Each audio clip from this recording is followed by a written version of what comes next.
Boa tarde. Sejam todas e todos muito bem-vindos. Hoje teremos a mesa Arquitetura e Corpo, com Guilherme Wisnik, professor livre-docente na Faculdade de Arquitetura e Urbanismo da Universidade de São Paulo, instituição na qual também é vice-diretor, e Francisco Fanucci, que é arquiteto, professor e um dos fundadores do escritório Brasil Arquitetura e da oficina de design Baraúna. Antes de começarmos, eu deixo o convite para que vocês compareçam amanhã também na conversa com música intitulada Arquitetura Musical, feita pelo Guilherme Wisnik e o seu pai, José Miguel Wisnik. É amanhã, nesse espaço mesmo, às 11 horas.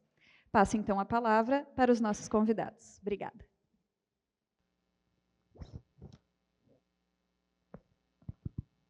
Alô, alô. Oi. Boa tarde. Obrigado pela presença, uma alegria nossa, né, Chico? Estar aqui para essa conversa com vocês. Obrigado pelo convite do Museu Paranaense. Eu tenho acompanhado aí pelas redes sociais, o programa público está muito incrível, muito intenso. Parabéns pela organização. A gente tem como desafio para hoje, para essa conversa, pensar uma relação entre arquitetura e corpo. Está dando para ouvir bem? Arquitetura e corpo, o que é um tema bastante amplo. Então, a gente vai, eu e o Chico, cada um fazer uma pequena apresentação introdutória, uma minha, outra dele, depois a gente a conversa entrando essas questões e também em seguida abrindo para as colocações de vocês.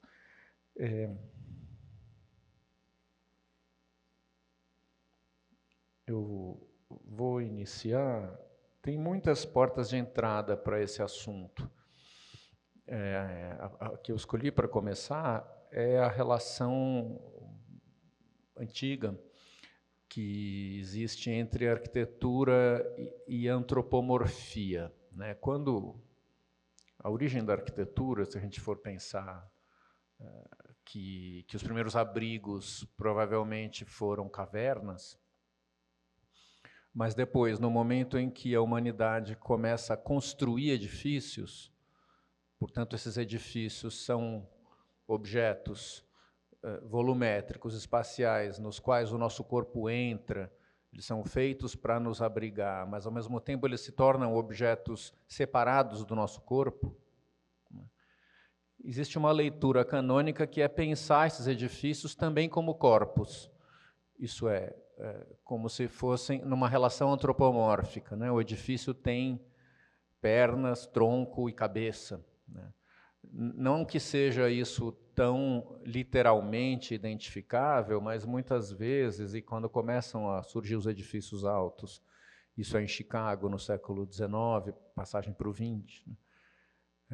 Os edifícios começam a crescer em altura, né? Essa reflexão é feita. A base, geralmente uma base mais sólida, né? Uma parte mais fechada, como uma própria base de um corpo pediria, uma estabilidade, uma solidez, um tronco e uma cabeça, o que seria uma parte superior, onde pode-se conseguir coisas mais leves, e etc. Também no desenho do mobiliário, o Chico está dando um workshop, uma oficina aqui sobre mobiliário, ele é o expert no assunto, né? Mas, fazendo um comentário rápido, a presença, a citação de corpos, sejam humanos ou animais, é uma tradição, né? No sentido de que você tem um pé de uma cadeira, ele pode ser uma pata de leão, como aqui a famosa poltrona, não é essa, mas a Savonarola ou tantas outras, né, foram sempre pensadas assim, incorporando esses elementos miméticos, isso é, durante algum tempo, e o século XIX é prenhe desses casos, você tem a incorporação mimética na arquitetura, no design, e essa mímese, mimético de mímese, é a cópia do mundo real, digamos assim, né? Uma cópia naturalista. é exatamente o que as vanguardas modernas atacaram. Quando as vanguardas modernas do início do século XX surgiram, um dos principais focos era a abstração, e para o projeto da abstração era preciso eliminar toda a mímese. Então, esses resíduos, ou esses resquícios ornamentais, foram removidos. Opa, fui para o lado errado. Esse é um livro famoso, né, tradicional. Agora que tudo migrou mais para a internet, talvez as pessoas já não conheçam tanto.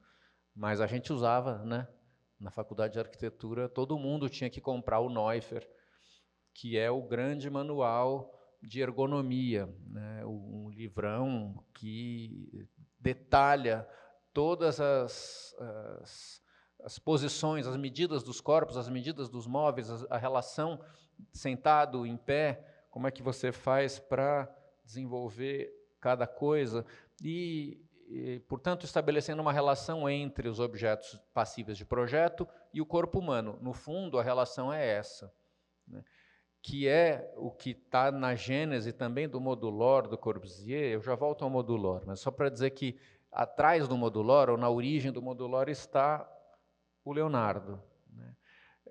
Essa ideia de que o corpo humano é a medida de todas as coisas. Essa ideia é muito renascentista, né?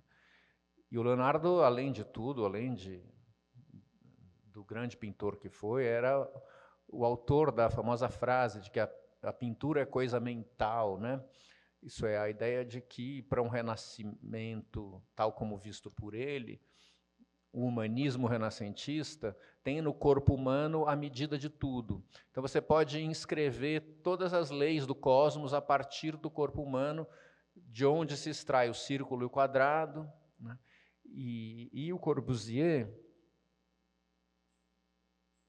é uma espécie de versão vanguardista moderna da mesma ideia, quando então ele vai definir um corpo padrão, né?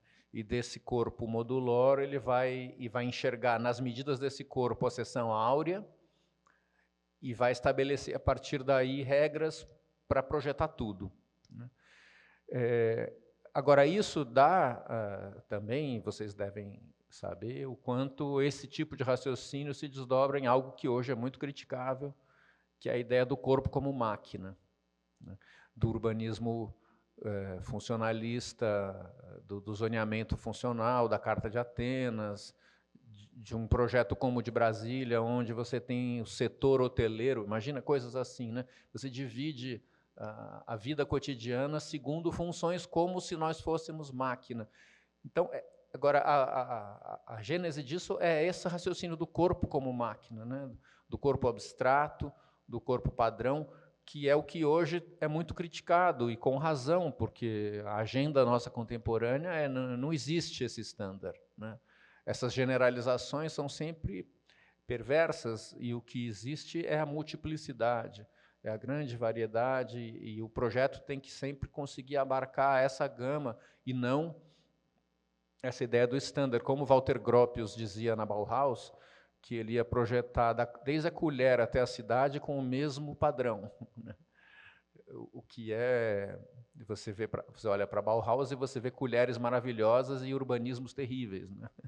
Porque esse raciocínio dá certo na pequena escala. Quanto mais você aumenta a escala, pior fica.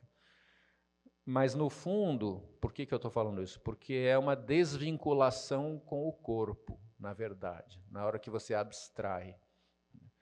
E esse é um problema. Tanto é que as cidades contemporâneas, o nosso urbanismo vai sendo cada vez mais feito para o carro, para as máquinas, né?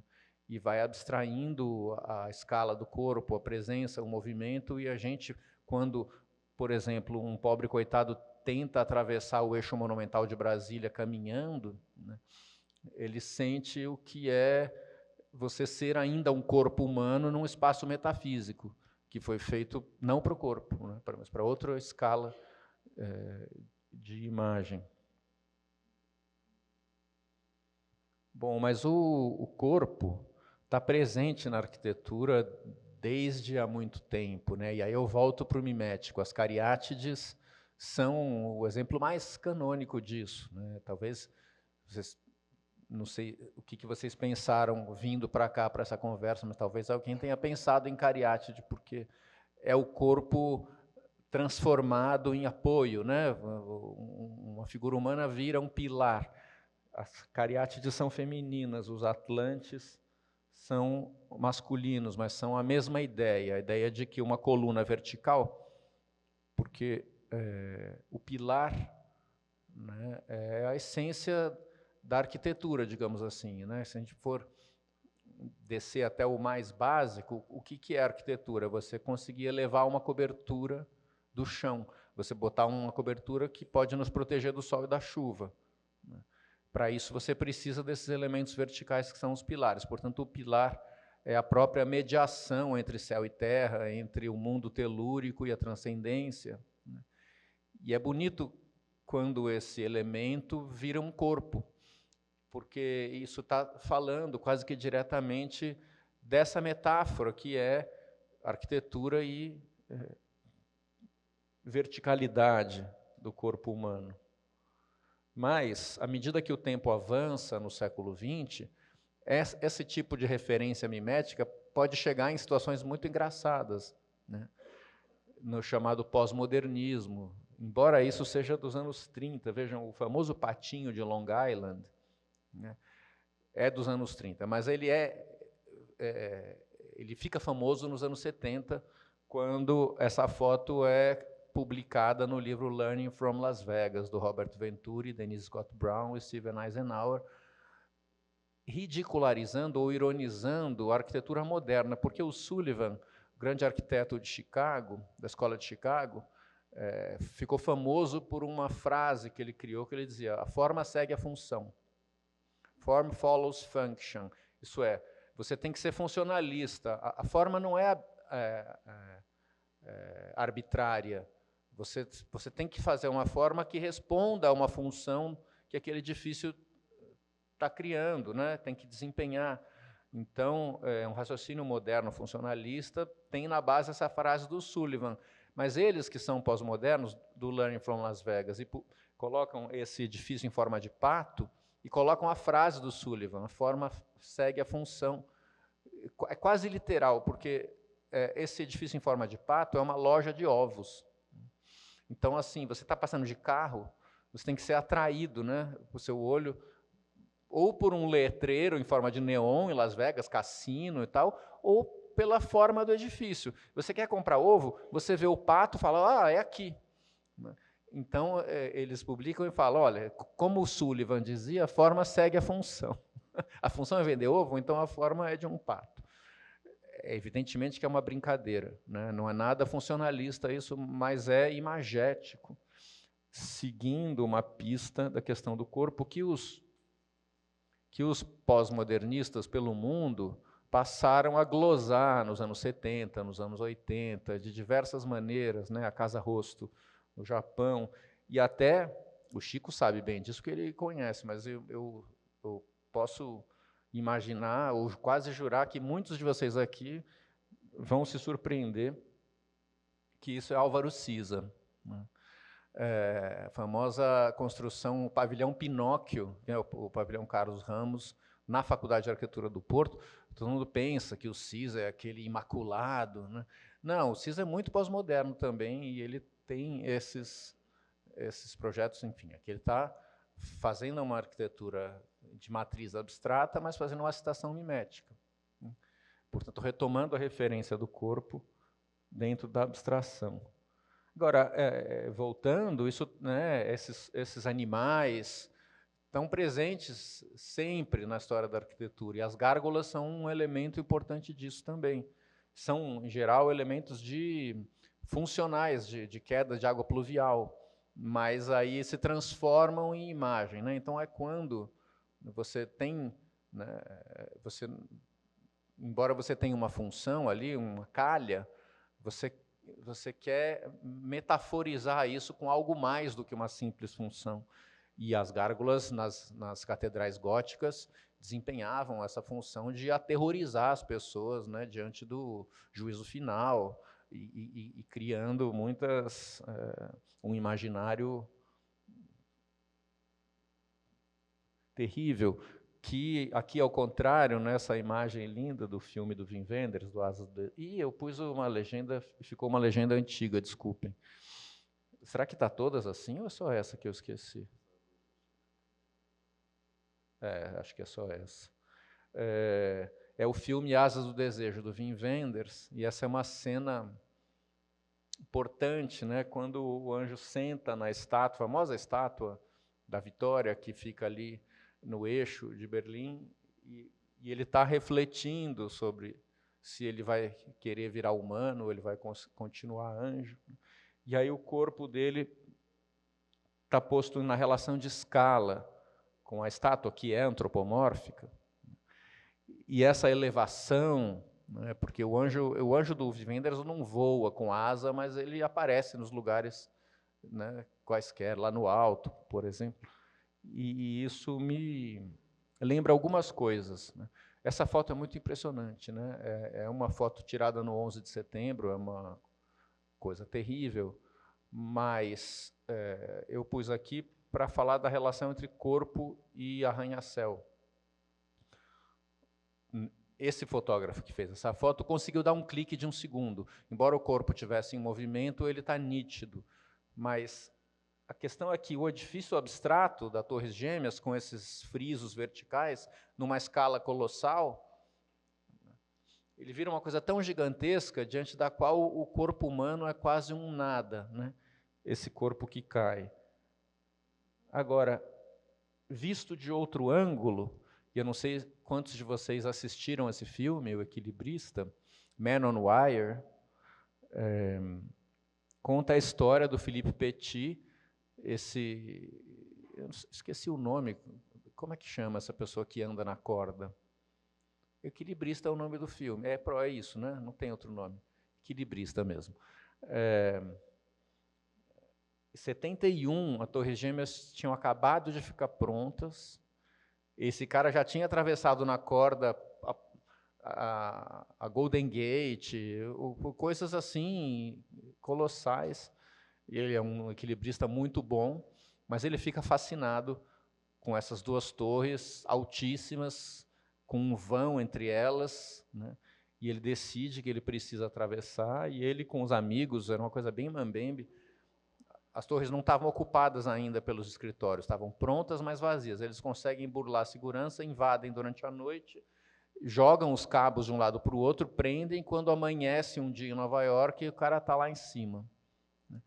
E ele atravessa, e aí, é claro, a polícia sobe, fica todo mundo desesperado, mas a polícia não tem o que fazer, porque ele está lá, no meio do vão, e na hora que ele vai chegando, a polícia vai pegar ele, ele volta e atravessa de novo. E ele fica brincando, até uma hora que ele cansa e se entrega, e na hora que ele vai preso, ele dá risada, porque os policiais estão muito nervosos com ele, né? E o que os policiais chacoalham ele com raiva, assim, e dizem, por que você fez isso? Por quê? Né? E a graça que ele sente é dizer assim, eles não conseguem entender, né? Eles não conseguem entender a graça que tem fazer isso, porque, no fundo, é a graça da arte, né? A arte tem um aspecto muito gratuito. Por isso eu estou usando a palavra graça. A palavra graça tem origem no gratuito, e o gratuito é alguma coisa que pode parecer sem sentido, mas também é aquilo que você dá de graça para alguém, que você não cobra, né? E você oferece. E essa ação dele, quer dizer, tematiza muito a questão da presença do corpo num lugar impossível, do corpo mínimo, frágil, humano, que se torna superpoderoso na medida em que consegue vencer um desafio desse tamanho. Assim, e isso, 2 anos depois, a Trisha Brown estava fazendo essas coreografias em escala urbana, né? As roof pieces, que são bailarinos e bailarinas dançando nas coberturas dos edifícios de Nova York, vários. É uma coreografia espalhada por vários edifícios, quer dizer, um pouco na mesma época que o Stockhausen estava fazendo concerto para violinos e helicóptero, né? A Trisha Brown está fazendo uma coreografia dissolvida na escala da cidade. É muito bonito isso, né? Isso é radicalmente pensar o corpo na escala de uma grande cidade. Você não precisa fazer uma coreografia só num palco de um teatro, diante do qual as pessoas estão sentadas na cadeira, aquilo está iluminado. Por que não pensar o corpo agindo num palco explodido, né? Um pouco como, poderia ter posto aqui, mas o Teatro Oficina, em São Paulo, da Lina Bobardi, com Edson Elito, onde não tem um palco italiano, o palco é uma pista, não tem proscênio, aquilo tudo está em interação direta com o público, abre para a rua, entra um carro, desce a rampa. Né? E ela faz também essas peças onde as pessoas, os coreógrafos sobem pelas paredes e etc. Eu já estou quase terminando, eu vou passar a palavra para o Chico. Essa é uma ocupação dos estudantes no edifício da FAUSP, na Faculdade de Arquitetura e Urbanismo, da Universidade de São Paulo, onde eu dou aula, onde o Chico estudou, e que tem esses espaços muito flexíveis e uma escala muito grande, onde, nesse chamado piso do museu, é um andar inteiro oferecido às intervenções dos estudantes. Né? E, a cada momento, eles podem fazer coisas novas. Então, nesse momento, botaram essas estruturas presas no chão, no teto, penduraram redes, e você tem uma situação lúdica, onde, de alguma maneira, o grande edifício, a infraestrutura de concreto, se adequa à escala do corpo, onde cada um tem uma rede que pode descansar, né? E num prédio público, onde muitas vezes o ensino na FAUSP é de manhã e à tarde, às vezes é muito cansativo, você pode ter esse lugar de descanso. Eu queria terminar dizendo que, por causa da questão do corpo, falando do movimento, que eu estava falando antropomórfico, numa relação mais escultórica quase da arquitetura com o corpo. Mas é muito importante, na relação entre arquitetura e corpo, a questão do movimento, porque a arquitetura não é escultura. Né? A arquitetura é o espaço habitado, é o volume que você penetra e percorre. Então, por isso que, quando, né, desde a antiguidade, mas você vai no Vitrúvio, que é o tratado sobre a arquitetura, ou quando Hegel pensa as artes, muitas vezes tem essa divisão entre as artes do tempo e as artes do espaço. A música, por excelência, é a arte do tempo, ela é desespacializada. Né? E a pintura e a escultura são super do espaço. Agora, a arquitetura, muita gente pensa, também é arte do espaço. Não, é arte do tempo e espaço. Né? Porque a arquitetura ela depende do movimento, do corpo que atravessa, e à medida que atravessa no tempo, o espaço muda.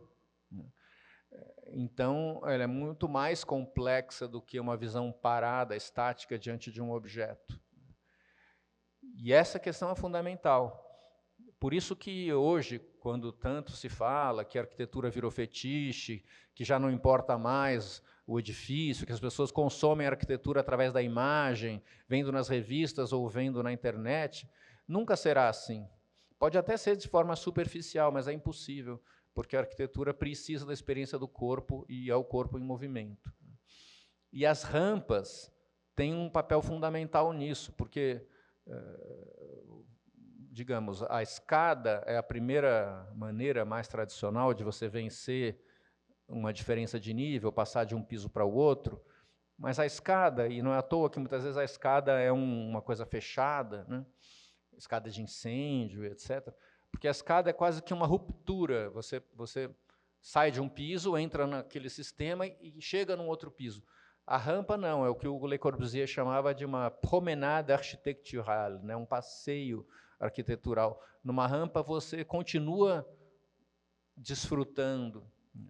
Então, o Corbusier justamente é quem a gente estava falando agora há pouco aqui, que esse museu, assim como o Guggenheim do Frank Lloyd Wright em Nova York, é um museu em rampa, porque a gente vai tendo a exposição ao longo da rampa, que é muito bonito.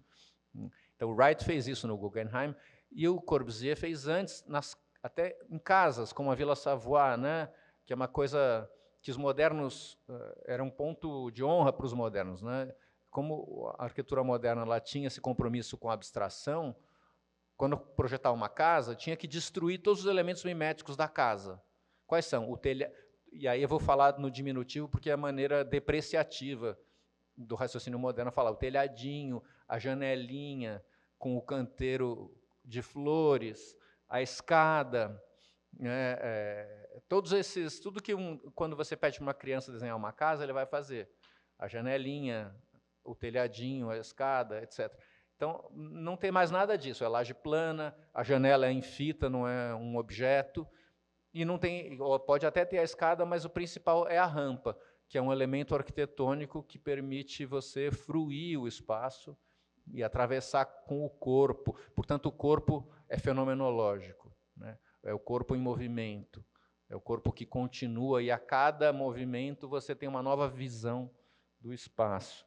Para isso eu termino com o Pompidou, o Centro Georges Pompidou, ou Beaubourg, em Paris, que colocou a escada rolante na fachada, né?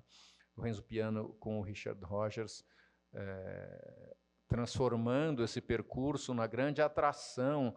E quando o museu inaugurou, e é um museu excepcional, né? O Pompidou é um dos principais acervos de arte moderna do mundo, é uma coisa sensacional, mas foi um fenômeno de público, principalmente por causa da escada rolante, porque as pessoas queriam passear de escada rolante na fachada do museu, chegar na cobertura, ter aquela vista, portanto, desfrutar desse espaço que advém da relação do corpo em movimento atravessando a arquitetura. Obrigado. Eu passo agora para o Chico.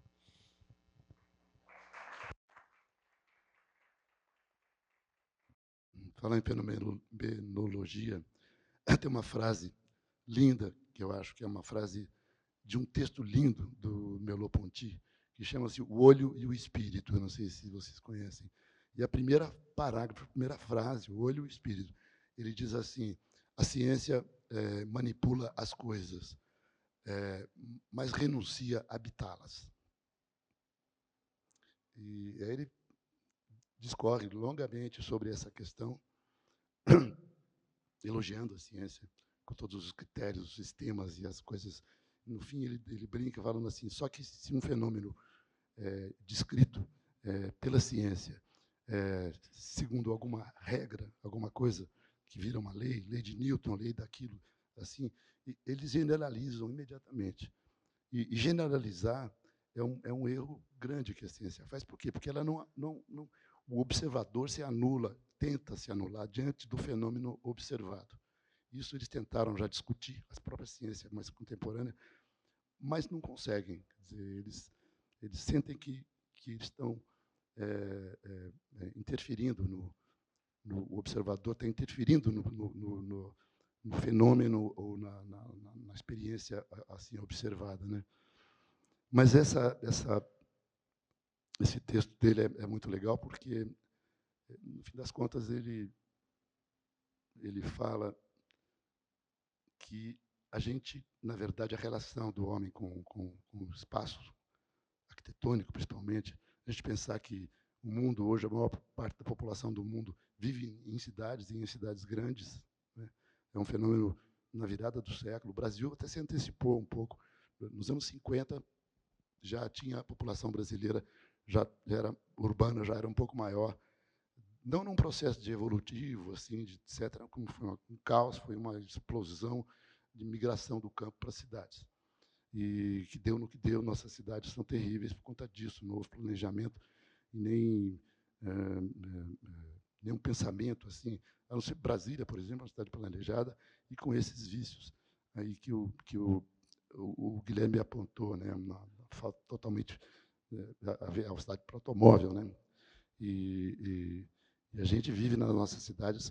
Eu estava vendo hoje, atravessando ruas aqui à noite, que eu estava indo na farmácia, que eu estava fã, eu estou com a voz, me desculpe, minha voz está um pouco ruim, e estava chovendo, e eu senti que estava com febre, dor de garganta, e não tinha guarda-chuva. Então, eu fui assim, daquela chuva, e chegava aquela avenidona larga, assim, e fechava o sinal, eu ficava ali, e falei, puta que eu pariu, cara, nunca coisa, desculpe a expressão, mas A cidade é deles, não é minha, não é nossa, não é das pessoas, né?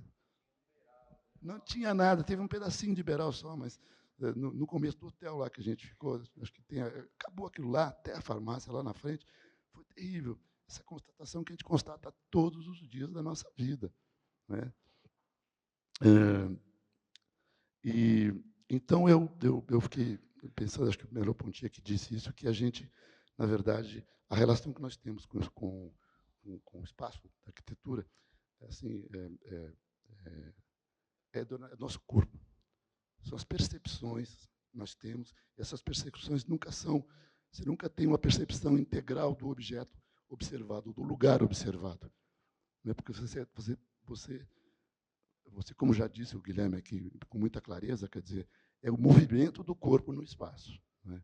É movimentando o que eu vejo essa cena aqui, para cá eu já vejo outra cena, outro ângulo, e isso é o tempo. Né? Então, o espaço é espaço-tempo, né? De qualquer habitação, de qualquer construção. Pensando então, que essa população humana, ela majoritariamente mora nas cidades, portanto, mora muito mais em espaços construídos e idealizados pelo próprio homem. Né? Você veja a coisa terrível, que coisas como a desigualdade social do Brasil, por exemplo, você pega a população de São Paulo, você tem milhões de favelas terríveis, na rua, morando na rua, que não tem direito de coisa nenhuma, nem de cidade e nem de casa, muito menos de casa. Quer dizer, é uma tragédia, essas nossas cidades, né, por todos esses aspectos e tal.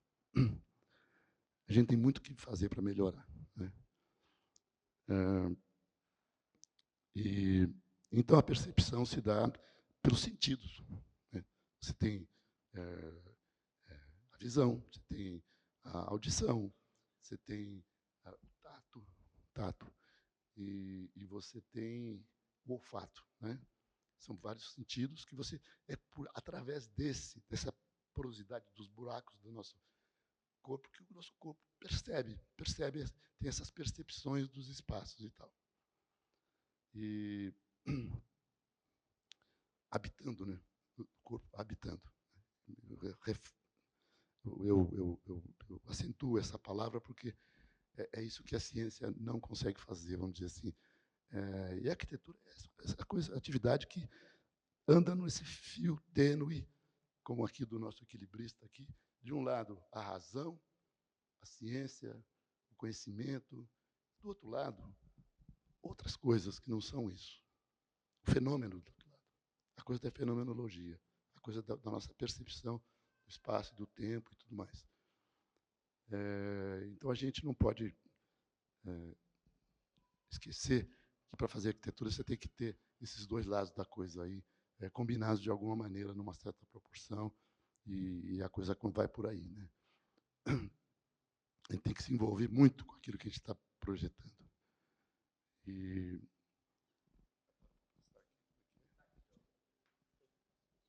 eu quero melhor, não atrapalho menos.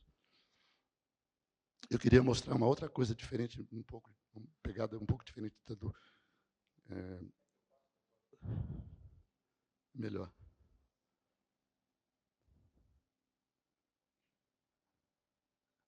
Esse é o primeiro slide? Né? Tem um antes aí que é importante falar, que é bacana que você tocou nesse assunto aí. É uma casa do Stephen Hall, esse arquiteto americano, que chama-se Stretto House. E ele introduz, com um pequeno diagrama, a matéria. Tá errado aqui essa coisa. Tá? Eu que mexi aqui, eu atrapalhei no computador. Matéria versus som é tempo. Matéria versus luz é espaço. É um diagrama, mais ou menos, você falou com outras palavras, mas é bem isso. Assim, quer dizer, e o que você percebe, na verdade, é esse conjunto aqui de todas essas coisas. Né? E ele escreveu um textinho para explicar o projeto. Eu simplifiquei aqui, eu vou ler, porque acho que não dá para todo mundo ler aí. Né? Uma peça musical de Bela Bartók, composta para cordas, percussão e celesta. Celesta é um pequeno piano de som delicado. Né? Tem um paralelo com a forma com que esta casa foi pensada. Esta casa Stretto House. Estreto é uma coisa, eu até escrevi aqui, é um recurso técnico de composição, muito utilizado nas fugas baquianas, mas em outros temas, outras músicas também, né? Tanto que essa música que o levou a associar com o que ele pensou para casa não era do Bach, era do Bartók, né? E ele é um recurso técnico de composição muito utilizado, que é quando o tema é tocado, em geral, no final das peças, outras, todas, no final ele toca o mesmo tema num ritmo muito mais acentuado.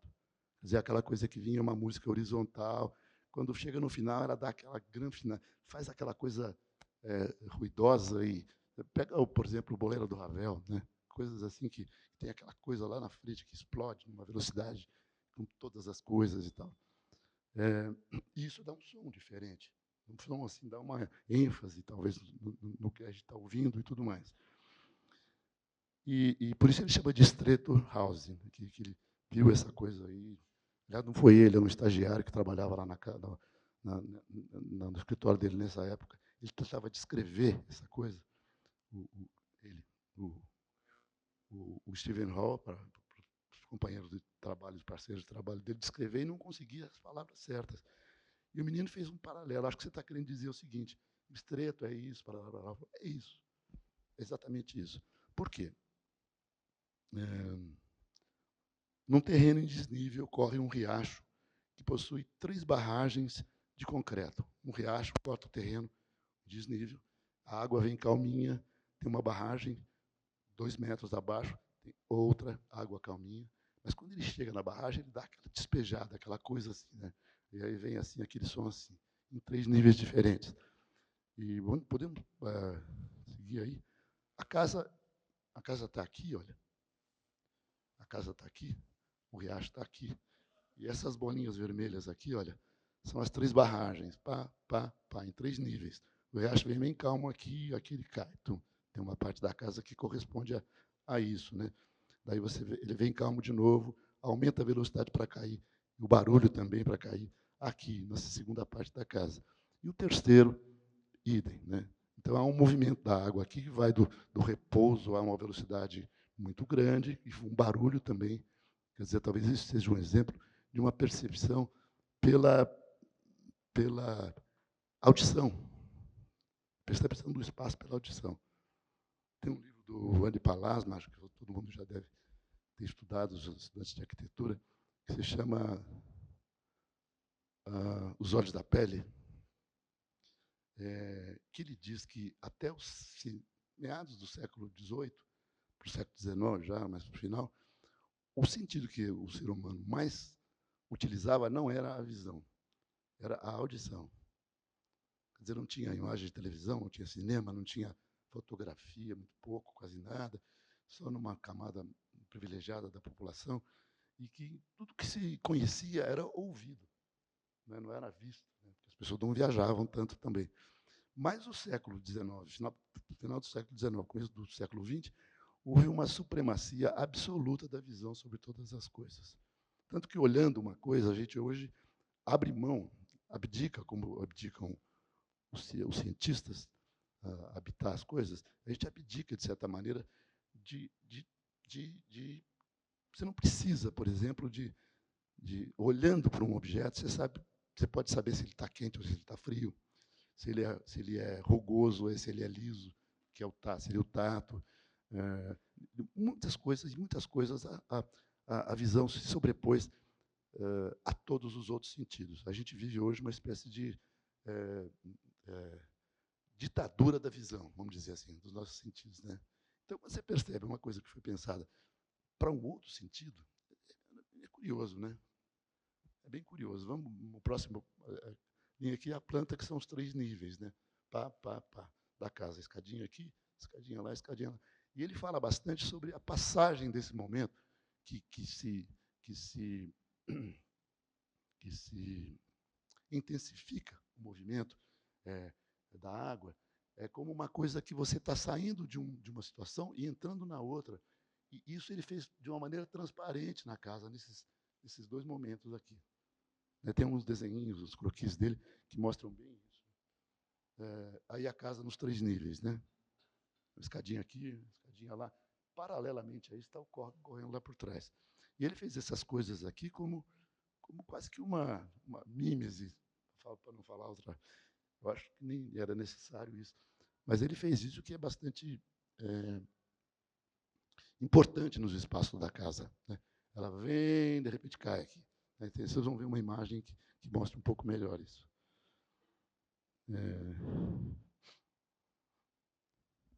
Então, é isso. São esses momentos aqui, né, de passagem e tal. Aqui dá para ver essa coisa, que parece uma coisa aquática mesmo, né?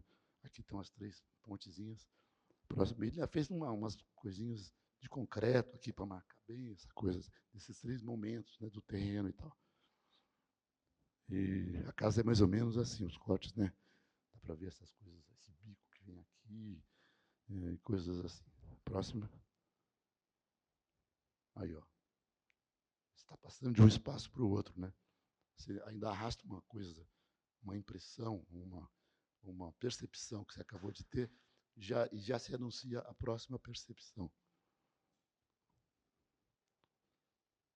Próximo. Essa é uma foto legal que eu gosto da casa, porque ela mostra o que são esses bicos, o que são esses movimentos aqui da terra, da cobertura e tal. Próximo.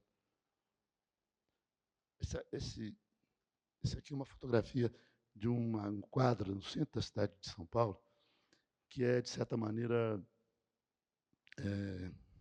exemplar, assim, né?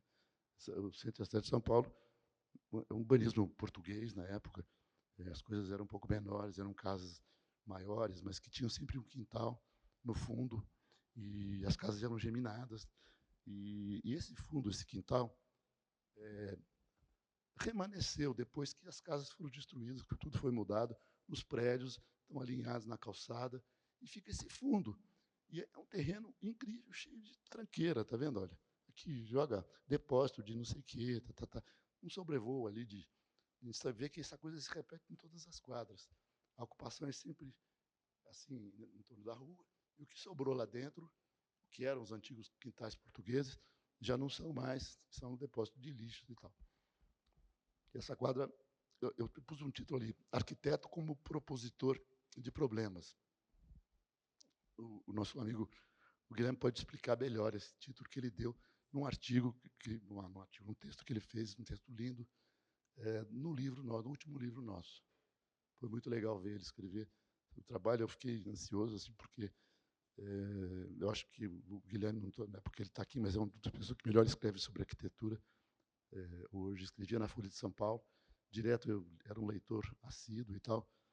Ele parou e está dando voos mais altos agora, escrevendo livros e tal. Mas é uma pessoa que eu admiro e respeito muito, assim. E ele me vem com essa, arquiteto como propositor de problemas. Pô, que coisa, né? Aí eu fui procurar uma coisa, eu vou repetir aqui, as pessoas que estão fazendo o curso comigo, me desculpem que eu vou repetir aqui 2 dessas frases, porque eu acho que tem a ver com essa história. A primeira é sobre a palavra projeto. Sofia Nestrovsky, você conhece? Conhece? Sofia Nestrovsky. É filha da Nestrovsky, exatamente, por isso que eu perguntei. Sobre a palavra projeto. Projetar acompanha os substantivos. Vocês estão me ouvindo, né? Eu estou na frente aqui, mas projetar acompanha os substantivos projeto e projeção. Fazer uma projeção para o futuro não é a mesma coisa que fazer um projeto para o futuro. A primeira é uma estimativa, o segundo, um plano. Vieram do latim proiectus, palavra formada pelo prefixo pro, com o particípio passado do verbo iacere. Né? É assim que é formada etimologicamente essa palavra, vindo do latim. Na origem mesmo, projeto e projétil são quase idênticas. Há problema. Quase idênticas a problema. Mas, nesse caso, provém do grego, forma substantivada do verbo balém, eu não sei se é assim que se pronuncia, e o prefixo pro. Então, fica problema. Eu acho que é uma coisa mais ou menos assim que aconteceu. Elas têm exatamente, praticamente o mesmo sentido. Problema, algo jogado adiante, né? Como uma pedra colocada no meio do caminho. Muitas palavras do português atual derivam desses dois verbos, yacere e balém. Primeiro temos, por exemplo, como adjetivo, a palavra adjetivo, né? Aquilo que é jogado fora, palavra que foi se transformando até ter um sentido de desprezível, de baixo, de vil. Já objeto é aquilo que é colocado próximo ou contra o sujeito. Próximo ou contra. Objeto obstaculiza o movimento, o iecton, né? Uma coisa que se interpõe ao movimento, que interrompe, né? Projeto, quem diria, né? E objeto é aquilo que se coloca próximo ou contra o sujeito.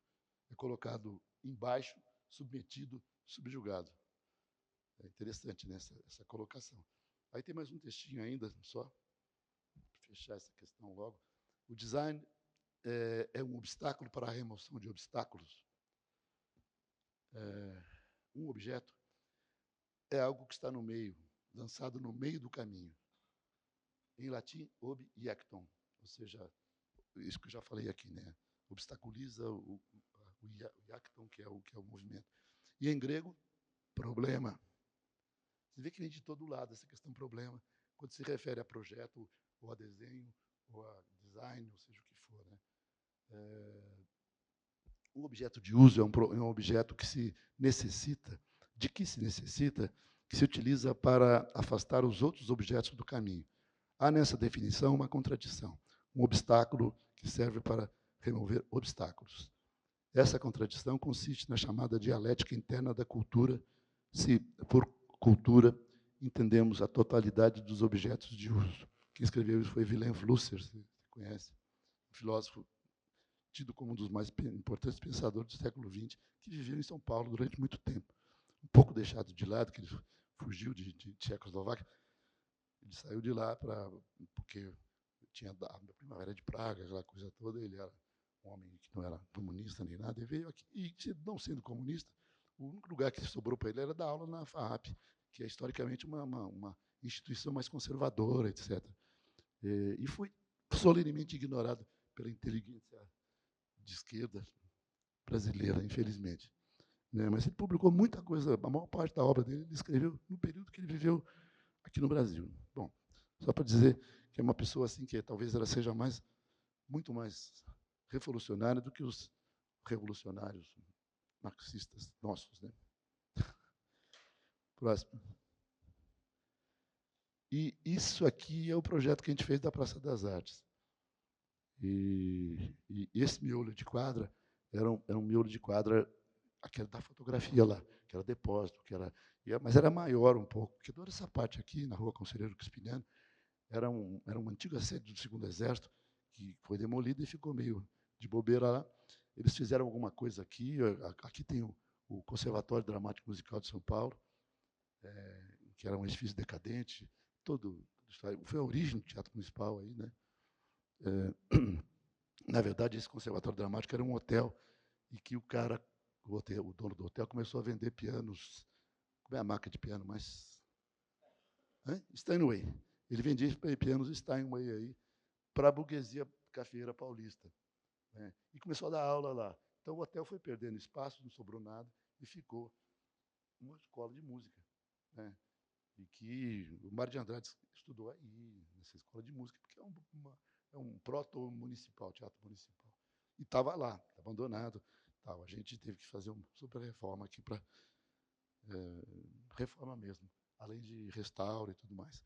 Mas esse projeto, o objetivo dele para nós, na verdade, nessa região aí, era muito mais devolver para a cidade essa área interna, que era interna, a gente abriu, tudo isso aqui saiu, e que mostra uma topografia do Vale do Anhangabaú, que o rio Anhangabaú passa aqui, é o coração mesmo da cidade, né? E era um centro aqui de translado de lixo, para você ter uma ideia do centro, vinha lixo de um jeito, eles separavam, você vai para cá, você vai para lá. No coração da cidade. Absurdo, né? Então, a ideia da gente foi fazer o prédio aqui, que é das artes, todas ligadas ao Teatro Municipal, tem uma série de instituições ligadas ao Teatro Municipal de São Paulo que não tem espaços.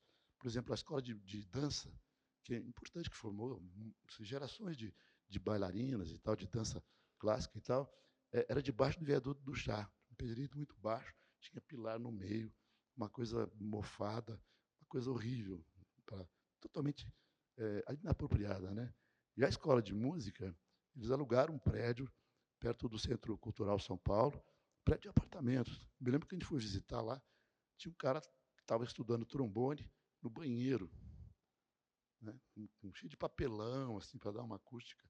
Tal. O João Gilberto também tocava no banheiro, né? Para pegar todos os sonzinhos e tal. Mas era uma coisa deprê mesmo.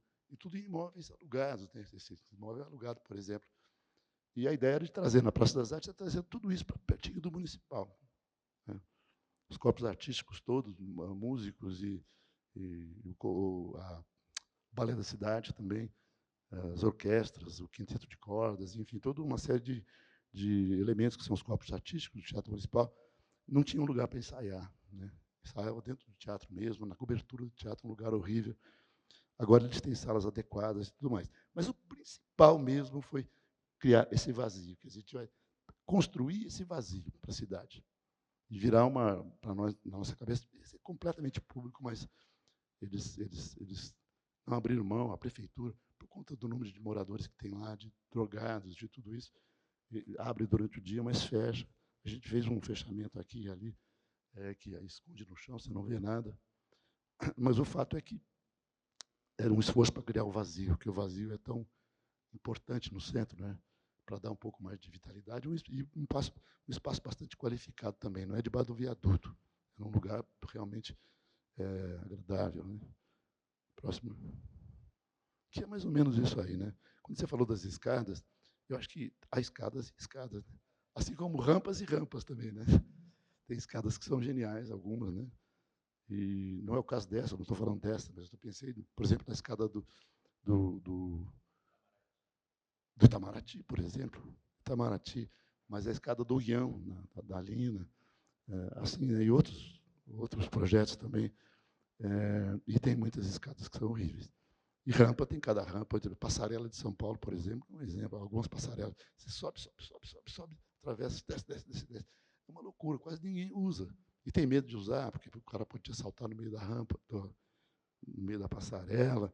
Então, há coisas boas e interessantes. Mas, como você introduziu a rampa, como você citou o Corbusier, como um percurso que nem sempre é o mais curto, mas ele é o mais prazeroso, vamos dizer assim. Né? Você vê e se vê, em geral, em espaços mais abertos e tal. O prédio da FAO, pensei que você fosse mostrar. As rampas da FAO são sensacionais. Quer dizer, elas não atrapalham em nada, e você sempre está dentro de um único objeto. E essas rampas da FAO pegam meio nível lá, um meio nível aqui, outro aqui, outro aqui. A escola se desenvolve e se movimenta, não só dentro dos pavimentos, mas principalmente dentro da rampa, para ver mais e para ser visto também. Tem mais essa ainda. O percurso por rampa tem todas essas vantagens aí. Acho que acabou. Não sei se tem mais coisa aqui, não. Ah, sim, essa é a terra devoluta, vamos dizer, devolvida para a cidade. Né? Esse piso, esse grande piso aqui. O prédio os projetos foram se encostando nas beiradas e sempre elevados também. Quer dizer, o nível do piso é totalmente livre. É uma coisa que talvez efetivamente revitaliza assim, o espaço urbano. Né? Inclusive com músicos. Né? Eu uma vez tive uma reunião na prefeitura, que é perto aqui da Praça das Artes, e tinha um projeto que eu estava fazendo, e tinha uma reunião no meu escritório, mais tarde um pouquinho. Tem uma estação do metrô aqui perto. Eu saí da reunião atrasado, fui andando rápido. Eu vi que todo mundo estava andando rápido na cidade. Eu saí andando rápido e tal. E o caminho poderia ser dar a volta que eu ia dar, eu poderia passar por aqui. Vou passar lá pela Praça das Artes. Eu entrei, cara, pela São João ali, e tinha um cara tocando aqui embaixo dessa laje aqui, um violoncelo, assim, deve ser aluno ou o cara da orquestra. E eu percebi que as pessoas estavam calmas ali, todo mundo parado. Ou as pessoas andavam mais lentamente ali dentro também. Uma coisa que me deixou muito feliz. Falei, puxa vida, realmente eu estava atrasado, eu negociei aqui na minha cabeça um time que eu estava indo lá tomar o metrô na Praça da República. Mas foi um momento de muita alegria para mim, pessoalmente, ouvir aquilo, uma sonata de Bach ali, naquele lugar, onde eu quebrava um pouco o ritmo da cidade, né? O ritmo frenético do centro da cidade. Mais uma vez o tempo, né? Importante, né? Então, isso são as bocas, né? Acho que a São João, linda. Nelson Con, bonito, né? Bom, acho que acabou aí. Né? Aí é do outro lado, de fora olhando para dentro. O cara estava tocando violino aqui nesse pedaço. Cello. Próximo. Acabou. Então, na verdade, não tem nada a ver com o que eu botei a ver, mas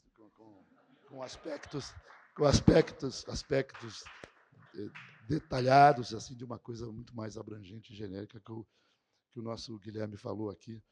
E a gente podia bater bola, conversar um pouco agora, não? Acho que a gente pode agora fazer não é um esforço, fazer a graça de aproximar algumas coisas do que a gente falou e aí imediatamente a gente passa. Como é que a gente está de tempo? A gente tem até mais meia hora. Então vamos abrir já e a gente, ao responder, faz essa costura. Então a palavra é com vocês. Quem quiser fazer questões.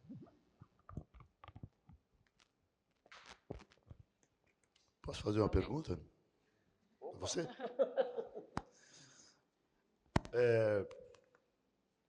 Essas definições dessa pequena viagem do significado das palavras, desde a origem e tal, a palavra problema ligada à palavra projeto, etc., tem a ver com o criador de problemas, arquiteto como provocador de problemas? É ótimo, eu não sabia dessa origem comum das duas palavras, achei bastante instigante pensar. Porque quando eu escrevi esse texto sobre o trabalho do Brasil Arquitetura e ali esse projeto da Praça das Artes tem um papel fundamental, mas não só. Eles, né, o escritório, o Brasil Arquitetura, o trabalho do Chico e do Marcelo Ferraz tem uma particularidade, não são só eles, né, tem muita gente, mas eles têm essa particularidade de inventar problemas, porque a profissão de arquiteto, muitas vezes, fica restrita a uma situação um pouco conformada, vamos dizer assim, pouco tensionada, que é você ser um profissional liberal, que abriu um escritório, você constrói uma certa reputação, e você fica ali esperando as encomendas chegarem, né? Antigamente era esperando tocar o telefone, hoje em dia é chegar um e-mail, um WhatsApp, enfim. Mas vira uma encomenda do mundo para você, e aí você, sendo um técnico bem aparelhado, como é um arquiteto, responde à questão da melhor maneira, né? Agora, eles fazem muito mais do que isso, né? Eles criam problemas que não existiam, que não foram encomendados. Então, vão atrás. A própria Praça das Artes, que o Chico fez uma apresentação bem rápida do projeto aqui, né? Poderia, num outro momento, poderia fazer uma apresentação só sobre esse projeto. Tem toda uma história, né? Começa mais simples, depois eles vão convencendo a Secretaria da Cultura que tinha que comprar o terreno que estava ali do lado, ou no meio, que ficou remanescente, e o projeto vai se desenvolvendo muito pela proatividade deles, e como ele se desenvolve no tempo, vai ficando meio caótico, de certa maneira, né? Porque primeiro foi feito o projeto considerando alguns terrenos, depois consegue incorporar o terreno, aí como é que faz com o projeto para agora, né? Por isso que tem algo de cidadela, né? É muito bonito esse aspecto meio de cidadela que tem a Praça das Artes, que é complexo, né? No fim, é uma costura urbana super complexa. Embora o resultado, vocês veem as fotos, tem esses eixos de espaço público, mas é uma costura de lotes, que aliás são lotes meio irracionais, né? São essas sobras de terrenos, cada um de um tamanho. E fora outros projetos que eles fizeram lá no Sul, por exemplo, onde eles inventaram o Museu do Pão, uma proposição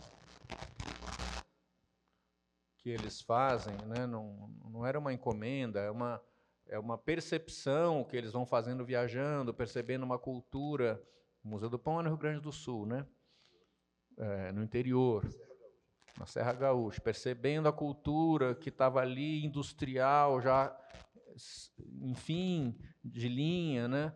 E resgatar isso, renovando atividades da produção, com arquitetura fabril e etc., propondo, então, um museu que pudesse funcionar como maneira de reativar.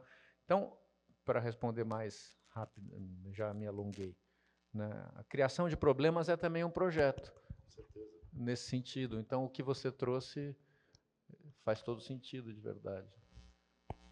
Mas no sentido, que é o importante no meu texto, porque o arquiteto, como propositor de problemas, é o oposto do arquiteto que se coloca no papel de técnico e que só responde bem a um problema dado, que é uma posição que muitos arquitetos se colocam, aliás, a maioria, né? Eu sei como fazer, a questão está colocada, a solução é essa.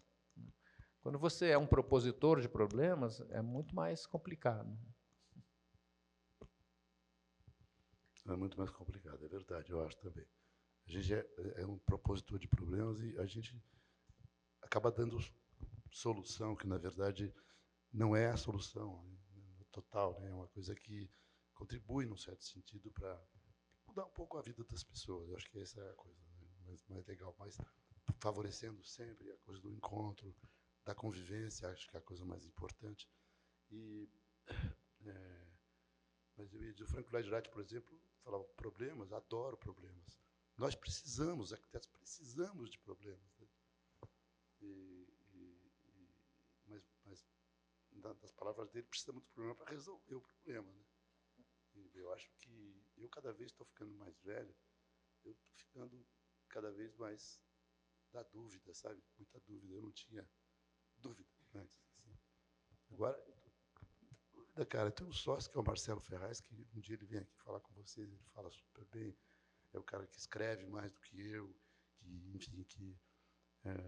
e o Marcelo, ele demonstra, a gente sempre brigou muito, porque nós somos muito diferentes um do outro, talvez isso seja o segredo de uma relação tão longeva e tão rica, assim, que através a gente aprendeu a brigar, quer dizer, não tem nenhuma ofensa pessoal, nem nada disso, estou falando muito da gente, porque eu acho que representa um pouco essa conversa.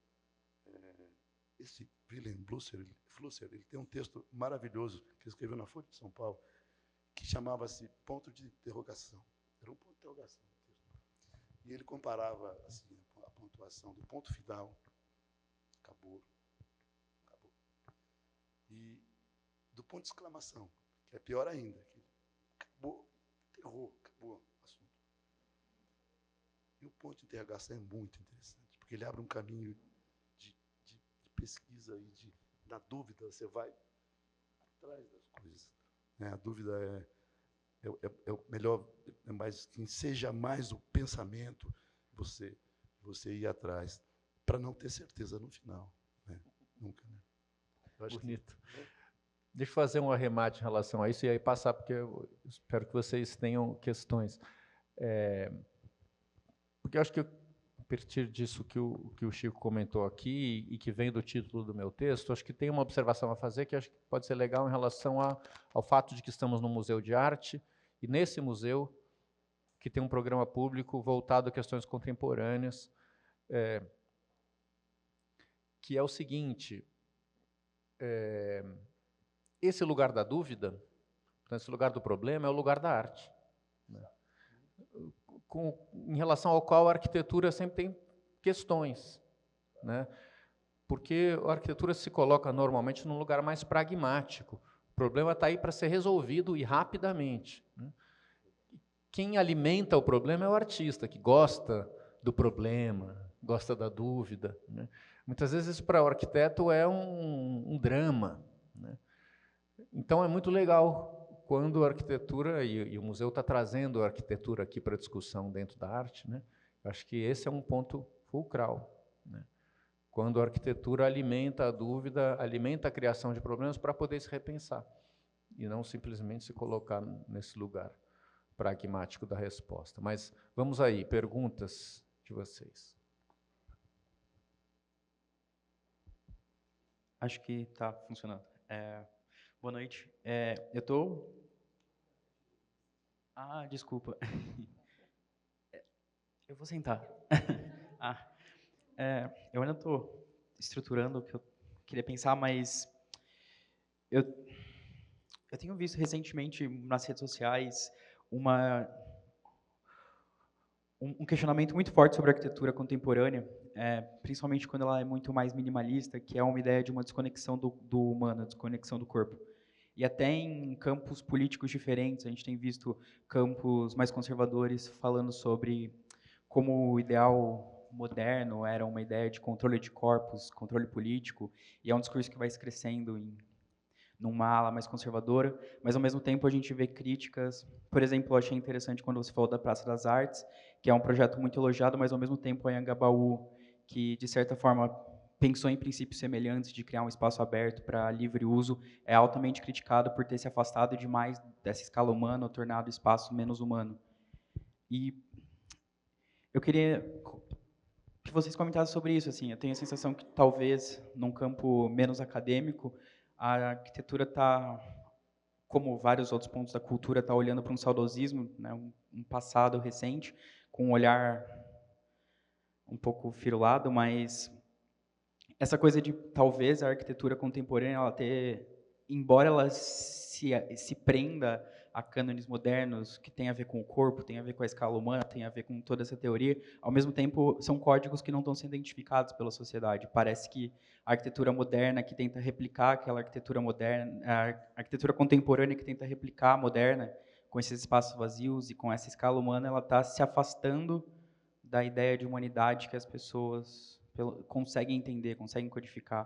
Eu achei interessante quando você falou do desenho da casa, porque num campo mais conservador, muito se fala sobre isso, como o telhado e essa interpretação mais lúdica da casa para uma criança é uma casa genuína, e a ideia de você tirar o telhado e fazer uma laje é uma ideia de controle, um controle perverso de um outro campo político.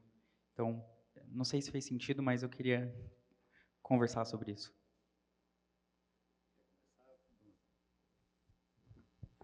Como você chama? Lucas. Tá. Olha, Lucas, isso aí, para te responder bem, demoraria horas, né? Então, vamos ver como é que a gente pode fazer aqui.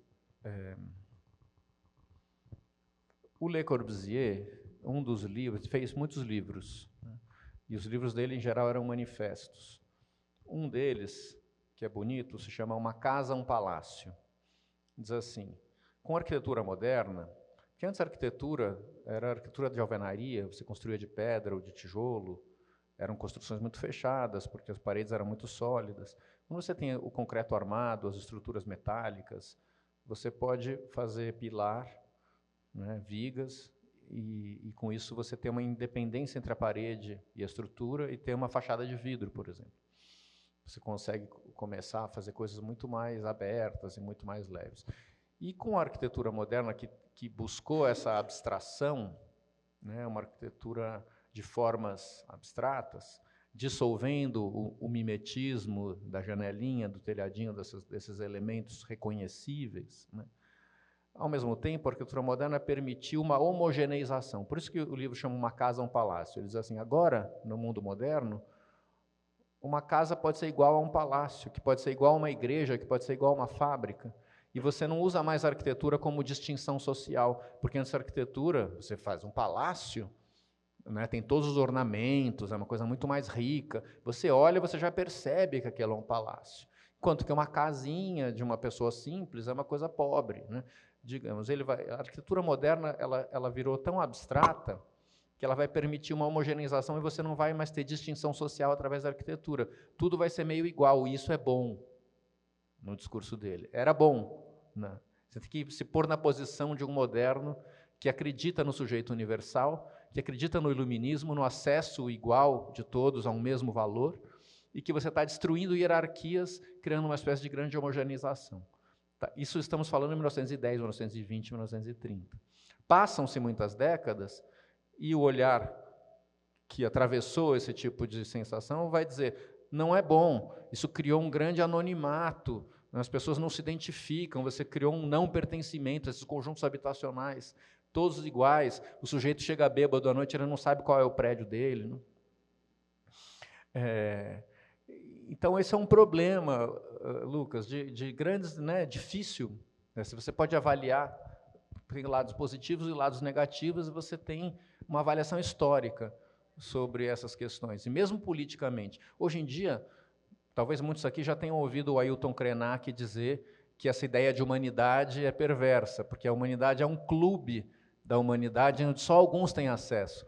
É uma crítica muito poderosa que o Krenak faz ao iluminismo. A ideia de democracia, inclusive essa que sustenta a democracia participativa, que fala, supostamente é feito para todos, como se todos fossem iguais, mas todos não são iguais. Né? Então, é uma percepção que o Krenak está dando voz, a noção de que essa suposta homogeneização, essa igualdade, nunca vai funcionar como se gostaria para todos. Então, se tudo, na verdade, é muito desigual, né, é melhor que a gente, voltando à arquitetura, consiga pensar as particularidades, as diferenças, e não a identidade coletiva. Né. Agora, tem um problema em você jogar fora o iluminismo também, né, porque o iluminismo é o valor universal, a ideia de que todos devem ter acessos iguais. Você vai jogar fora isso, e aí você vai pôr o quê no lugar? Né? Problema. Problema é projeto. Boa tarde.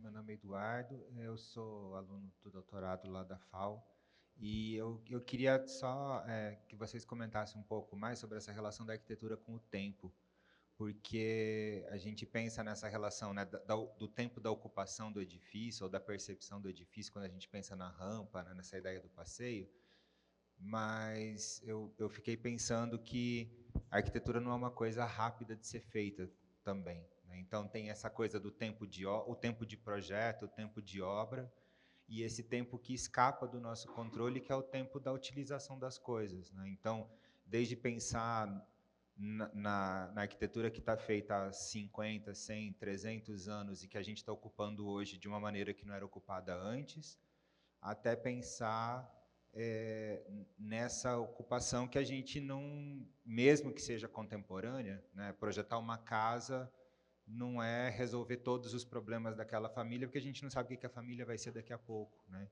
Então, acho que a gente talvez discute demais a questão do espaço, né, como forma, como cara da coisa, como solução de função, mas talvez essa percepção do tempo na hora de fazer projeto, né? Desde o tempo de fazer projeto, né, que está tudo sempre muito imediato agora, mas também esse pensar a arquitetura para durar no tempo. Né?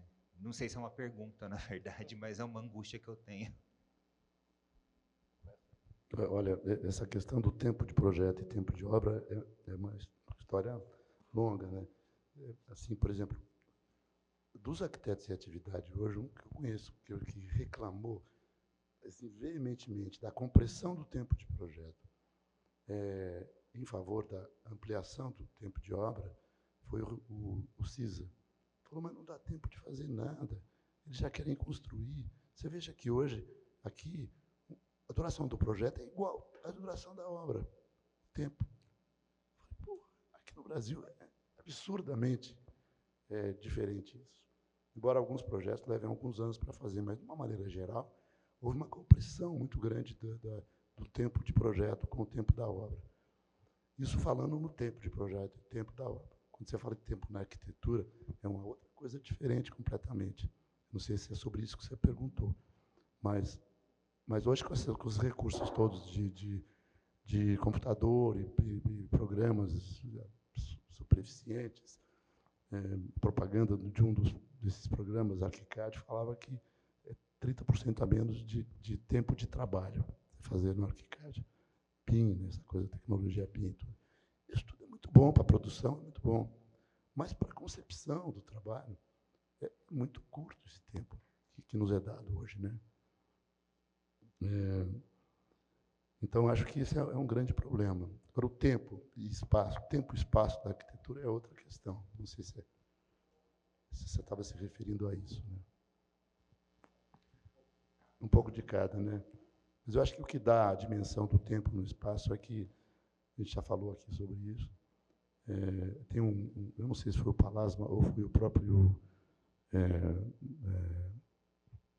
esse arquiteto que eu esqueci, Stephen Hawking, que definiu a arquitetura como o corpo em movimento no espaço. E o movimento é o tempo. O espaço, fisicamente, é isso que a gente está vendo aqui, né? Mas o corpo em movimento no espaço é você estar andando aqui dentro e tal, que dá a dimensão do tempo no espaço, né? Tem aquela formulinha que ele, não sei se você se lembra, na casa dele lá, que ele fala, né? E é claro que outras atividades, vamos dizer, a arquitetura não é uma atividade artística em si. A arquitetura pode até virar, algumas peças, poucas, virar arte, né? Ou poética, seja o que for, né?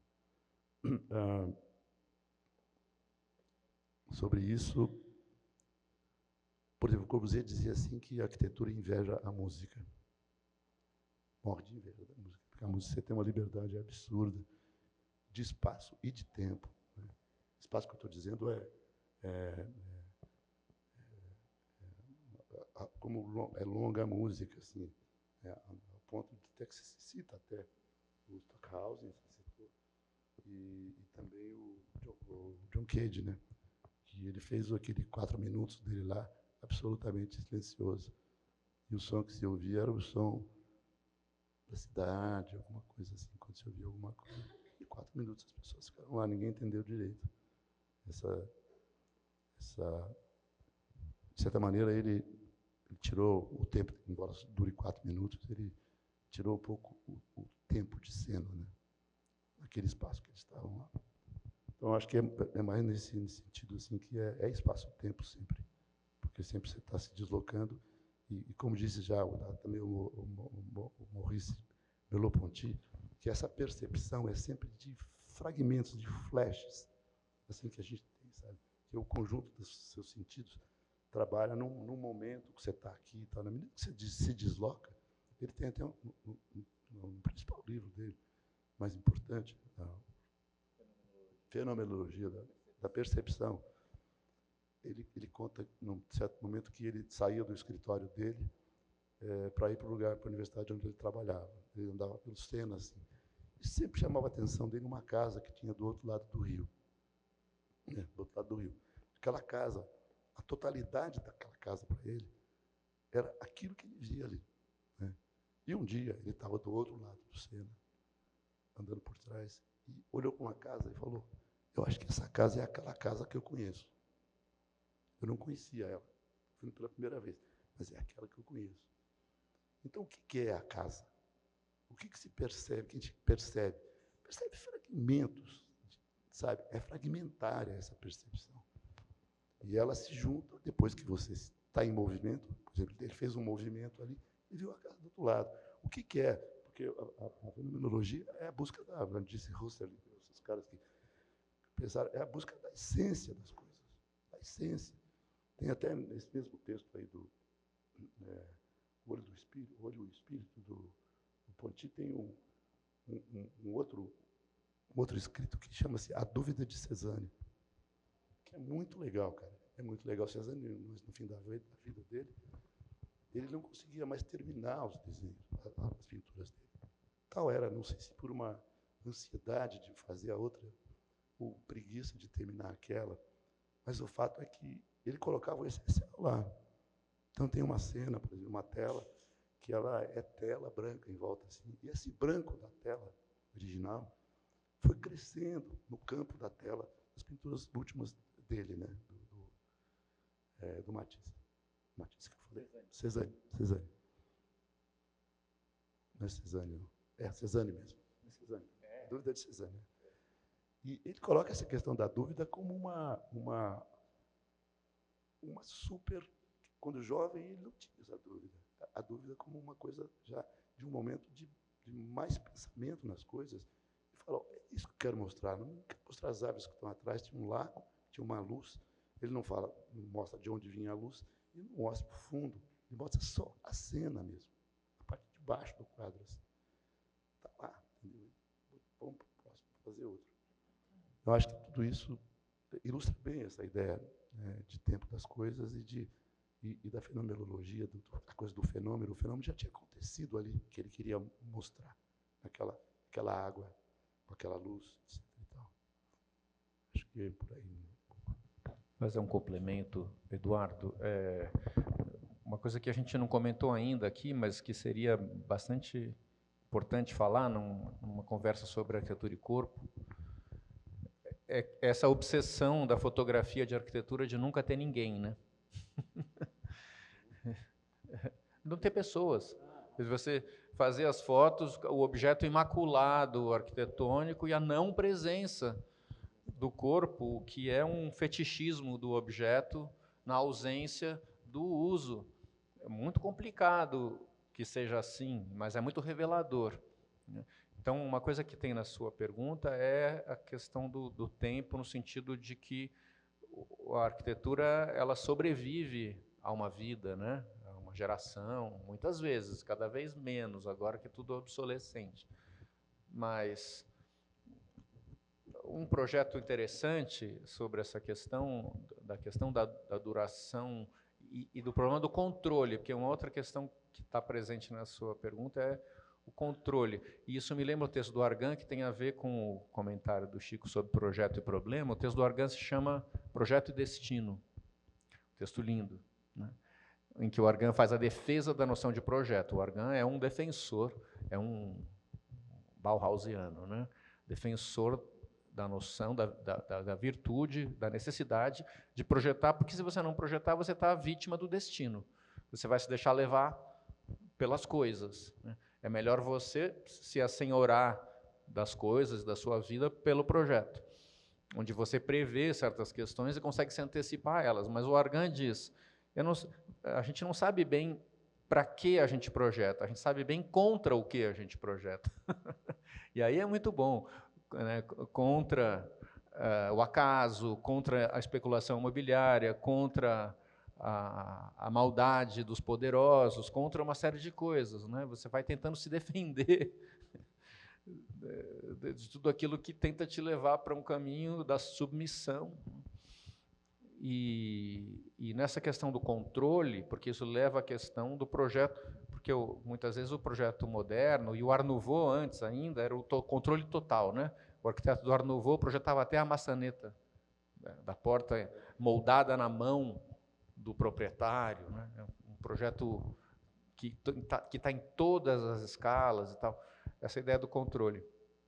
Um projeto contemporâneo muito interessante que critica isso é o Elemental, do Aravena. É um projeto, tem gente que gosta, gente que não gosta, mas é um projeto de conjunto habitacional, né? Muita gente conhece aqui, mas eu vou explicar para quem não conhece. É um conjunto habitacional no Chile, feito em várias cidades, e ele bola um sisteminha e é público. Então, a iniciativa pública, o governo, o Estado, não tem como construir tudo e oferecer tudo tal como deveria. Então, pragmaticamente, você constrói aquelas casas que estão de 2 andares e faz uma casa e meia, né? E entrega essa uma casa e meia. Sobra um meio que está vazio. E a pessoa pode deixar vazio, porque se ela quiser, ou se ela não tiver dinheiro, ou se ela tiver dinheiro e quiser construir, ela preenche aquele vazio como ela quiser. Então, você vê o conjunto depois de um tempo, Ele tem aquela linguagem da arquitetura do Aravena, mas esses buracos vão sendo preenchidos por linguagens pessoais de cada um. Cada morador decide como vai preencher aquele vazio do jeito que gosta. Isso é muito interessante, né? Em todos os níveis, né? Esteticamente falando e como solução, né, para o problema da homogeneidade, o problema da participação individual num projeto que se torna coletivo. Então, aí no tempo, a coisa você consegue, de alguma maneira, fazer com que a coisa, no tempo, mude, porque vai mudar sempre, mas mantendo alguma coisa, porque senão o que acontece, muitas vezes, é que isso não mantém mais nada, né? Você vai, depois de um tempo, aquilo está completamente desfigurado.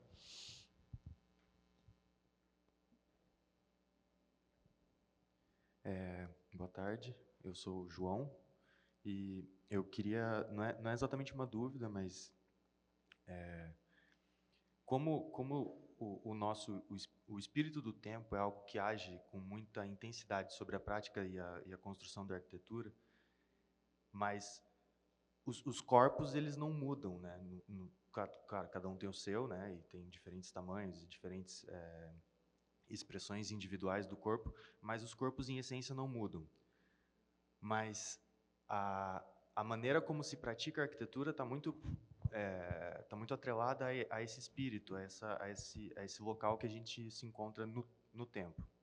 Como a arquitetura é definida como esse movimento do espaço, do objeto no espaço, eu fico me perguntando, e queria saber um pouco a opinião de vocês, a respeito dessa metamorfose, não do espaço que o corpo ocupa, porque a gente sempre vai precisar de levando em consideração o Neuffer, né, e a anatomia do corpo humano, mas essa metamorfose dos espaços que nos são concedidos, no sentido de que cada vez mais, por exemplo, existe uma pressão dentro dos trabalhos e das oportunidades que a gente tem dentro do mercado da arquitetura no atual momento, de sempre diminuir os espaços e sempre trabalhar com o mínimo do mínimo e também dificultar também as relações que poderiam se desenvolver na cidade, né?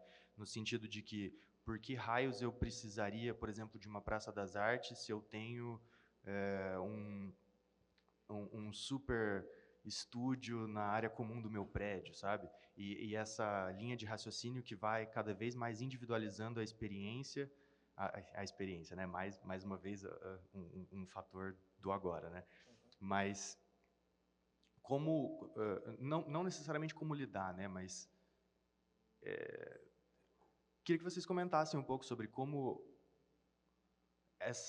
os nossos corpos não mudam de tamanho, mas os espaços que a gente ocupa vão cada vez mais se densificando e a nossa relação com o espaço na cidade também vai sendo cortada por conta desses espaços comuns em prédios, que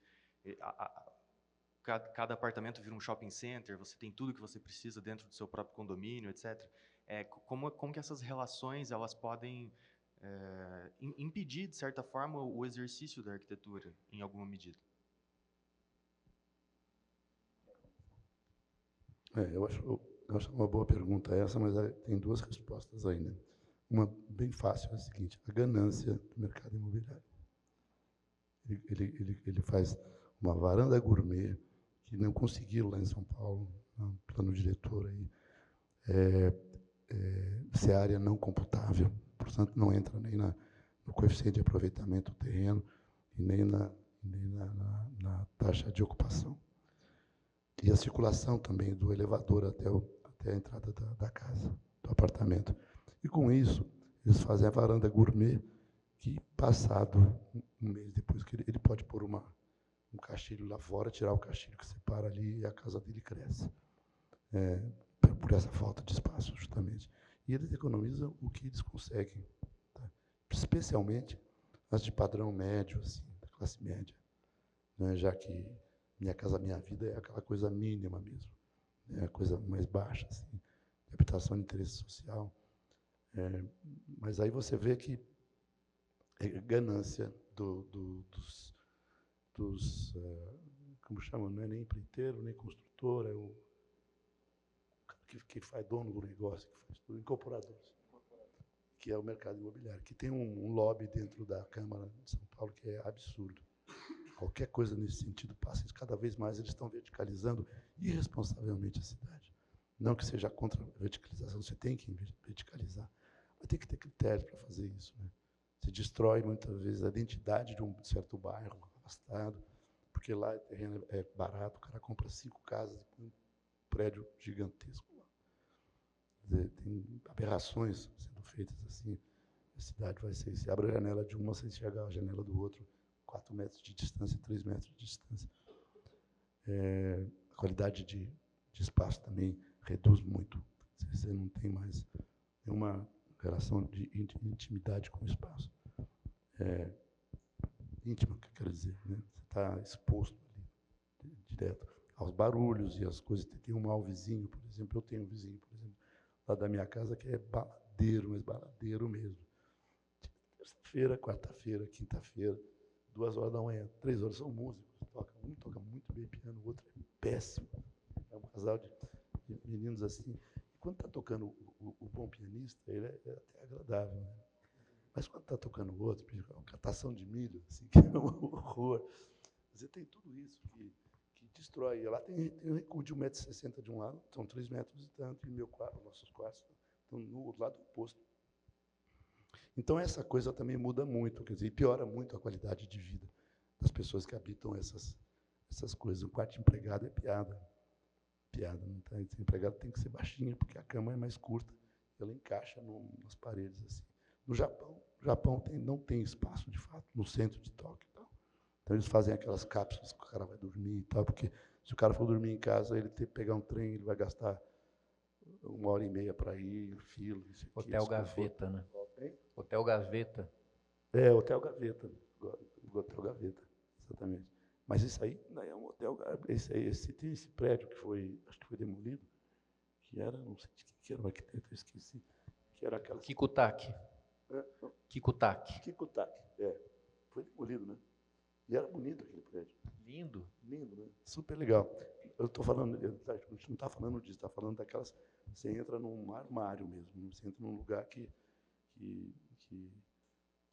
assim, é uma coisa desumana total. Assim, eu quando viajei lá, tinha do lado do lugar que eu estava hospedado, tinha uma loja de mangá. Essa loja de mangá, que são aqueles desenhos lá, a pessoa alugava um mangá e se quisesse, tinha uns reservas, assim, tipo uma coisa assim, olha, dessa altura, assim, ó, pequenos espaços com sofazinho e tal. E tinha um chuveirinho no canto. Então, tinha eu conversei estava com um amigo japonês que falava, né? Então, mas que coisa louca, tem muita gente aqui que vem dormir aqui. Eu falei, isso aqui é para dormir mesmo. O cara paga o aluguel do mangá que ele vai ler, não lê coisa nenhuma, deita ali naquele lugar, acorda cedinho e vai trabalhar. Porque mora a 150 quilômetros de Tóquio, sabe? Então, lá tem essa falta de espaço. E eles se viram desse jeito, que é um jeito desumano também, né? Tóquio, apesar de ser talvez a cidade mais avançada do mundo, talvez, assim, em termos de tudo é impecável, o centro de Tóquio, a região, tudo é limpo. Você olha o carro de lixo lá, ele é mais limpo do que o meu carro, assim, tá, tem tudo de aço inox brilhante, assim, uma coisa impressionante. E ninguém se acorda cedo, todos os donos dos comércios e tal estão varrendo, mas varrendo daquele jeito japonês, assim, impecável, a calçada. Não espera que o serviço público, eles vão fazendo essa limpeza, tudo mais, e tem essas distopias, essas coisas malucas aí que a falta de espaço faz acontecer, né? Então, depende da razão, depende no nosso caso aqui, eu acho que não é nada disso. Na verdade, a gente tem uma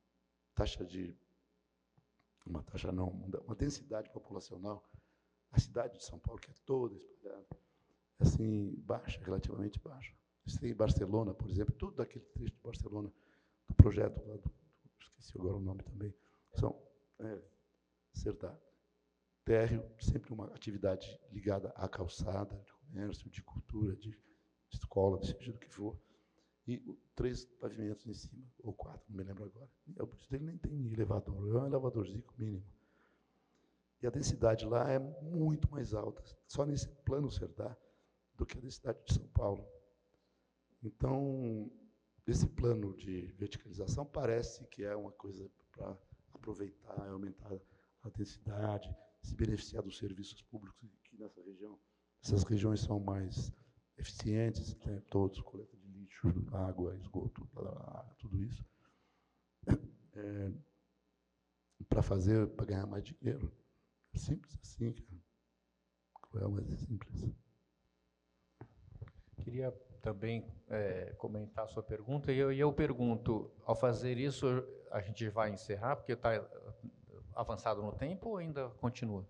Tem mais uma pergunta só aqui dela. Ah, tá. Daí a gente Então tá encerra. bom. Quer fazer?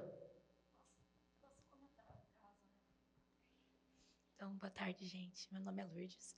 Peço perdão pela minha voz, estou um pouco rouca, mas é até mesmo um pouco semelhante ao do colega, que quando vocês falam sobre fenomenologia, me vem justamente ao caso essas diversas interpretações do que seria o significado do lugar, diferente do significado de espaço, né? Então, ter esse significado do lugar, abranger as pessoas, essa relação corpórea, como o Francisco falou, do palasma, e essa interpretação mais sutil, né, do que seria a cidade, do que seria os edifícios, quais as relações entre a natureza, os fenômenos, enfim, essa temporalidade, né. E uma das... que até mesmo se relaciona muito com o espírito do lugar, né, Genius Loci. Então, muitos autores acabam indo mais para essa parte da fenomenologia. E uma das coisas que me indaga muito é justamente como que nós, como arquitetos na atualidade, justamente projetando, muitas vezes até mesmo no mercado imobiliário, né, de que forma a gente consegue romper com essas barreiras que acabam sendo impostas, enfim, neoliberalismo, o capitalismo, e da gente conseguir trazer mais essa essência do espírito do lugar das cidades, mais essa essência de trazer projetos mais voltados para não se perder esse genius loci, né? Então, por exemplo, muitas vezes, como é o caso, vou usar um exemplo de pesquisa, os rios urbanos, que atualmente são completamente ignorados, são tratados como córregos, enfim, e acaba meio tendo essa perda da essência do espírito do lugar, né? Então, não seria mais uma pergunta, mas uma reflexão que vocês poderiam comentar também, como que a gente poderia resgatar essa essência, né? De que forma isso poderia ser feito. Olha, quando você está trabalhando com o mercado imobiliário, é muito difícil. Muito difícil. E aí eu não tenho resposta, não, porque a margem de manobra é muito pequena, né? Mas você falou dos córregos, você colocou agora uma questão mais ampla. Você mesma na sua pergunta, Lourdes, né? Demonstra que conhece uma série de discussões relativas a isso, a arquitetura do lugar, ligada à expressão genius loci, essa ideia de uma arquitetura como enraizamento num lugar específico, né? Que seria na arquitetura um paralelo com o que nas artes a gente chama de site-specific, né? Quando um trabalho é feito especificamente para aquele contexto, para aquele terreno, para aquelas relações, e não de uma forma genérica e tal. Essa é uma discussão que surge muito no chamado pós-modernismo. Então, o site-specific na escultura vem dos anos 70, na mesma época que o Aldo Rossi e o Vittorio Gregotti estão defendendo a arquitetura do lugar, tal como você colocou aí. Então, esse princípio de enraizamento na arquitetura também se desenvolve muito naquilo que o Frampton defende como regionalismo crítico. Conhece isso? Então, leia Kenneth Frampton por um regionalismo crítico, porque o Frampton é muito bonito, esse texto, quando ele defende isso, ele diz assim, olha, a globalização é inevitável, a gente está vivendo a globalização é um processo econômico, tecnológico e geopolítico, e não há como achar, né, eu vou ser um conservador se eu for contra a globalização. Aliás, os conservadores politicamente são todos contra a globalização, não por acaso. Mas ele diz, só que na arquitetura e no urbanismo, a globalização tem um efeito perverso, que é a pasteurização de tudo. Então é preciso fazer uma arquitetura à contracorrente, manter uma arquitetura vinculada a tradições locais, materiais, mão de obra, conhecimento construtivo, relação com a topografia do sítio, né? Então, uma arquitetura consciente de uma tradição que não vai se apagar, mesmo com a globalização. Então, mesmo que você use tecnologias contemporâneas, que vêm com a globalização, você não... Como é que é o verbo de aderir? Adira? Adira, né? Estranho. Você não adira a essa pasteurização da linguagem. Você pode fazer uma arquitetura usando materiais e técnicas contemporâneas, mas respeitando um saber fazer. Então, é isso que eu diria. Da outra pergunta, qual é o seu nome? João. Eu queria te responder, porque o Chico deu a resposta que eu daria. Ele falou que tinha duas, né? Então, depois, talvez eles vão perguntar qual é a segunda. A resposta que eu daria, parecida com essa que ele deu, mas aí agora eu quero dar uma, não sei se é a segunda dele, é a minha. A que eu quero dar é otimista. Otimista. Por incrível que pareça. Pode parecer estranho, mas eu quero tentar dar uma resposta otimista para essa sua questão. A gente vê muita coisa piorar, né? E um dos exemplos ele deu, o plano diretor de São Paulo, que o do Haddad tinha sido muito bom, que tinha vinculado a verticalização aos eixos de transporte, um pouco como o plano original aqui de Curitiba, né? Agora foi destruído, você pode verticalizar em qualquer lugar, sem regra, etc. Mas qual é a minha resposta otimista? É a seguinte, eu me lembro quando eu estudei arquitetura, graduação, nos anos 90, a gente vivia uma época, né, logo depois do Collor, e em São Paulo o prefeito era o Maluf, estavam se fazendo grandes operações urbanas com as chamadas parcerias público-privadas, e oferecendo para a especulação imobiliária tudo na cidade.